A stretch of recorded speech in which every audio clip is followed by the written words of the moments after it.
Ассаламу алейкум қазақтар, екінші бөлім.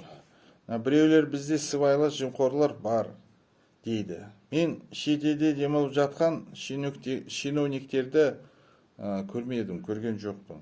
Қазақстанда тек Алматы мен Астана ғана емес, шағын қалалардан ақша да табуға болады. Мен Қостанайдан, Екібастұздан, Қарағандыдан, Ақтөбе, Шымкент және тағы басқа шағын қалалардан шетелде көрдім.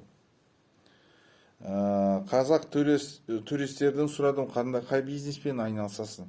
Олар айтады, дәріхана, дүкендер бар, базарда сауда нүктесі бар. Короче, бизнеспен айналысады көптеген. Мысалы, бір жігіт, жігіт емес, үлкен кісі, Ақсай қаласынан келген бір адам, өз тракторлары бар. Олар осы тракторда жалға береді олар. Осындай бизнеспен естіген жоқпын, көрген жоқпын.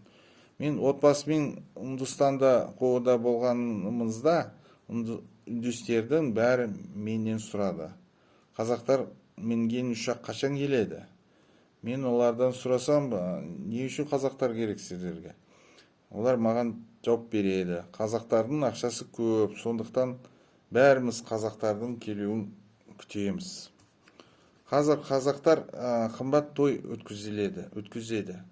Қазақтар бір-бірімен жарысып, кімнің тойы ең қымбат екенін білу үшін жарысады. Бұрын бір тамадаға ақша жетпейді. Енді қазір жаңа сән пайда болды, тойға 2-3 тамада шақырылады. Әр тамадаға кем дегенде 500 мың теңге төлеу керек, минимум.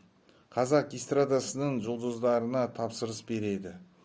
Қымбат тамақ пен сусынға тапсырыс береді. Той арналған мейрамханалар қазір өте қымбат.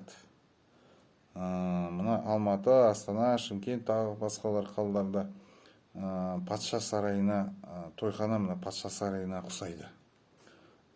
Алматыда көліктердің көптігі сонша.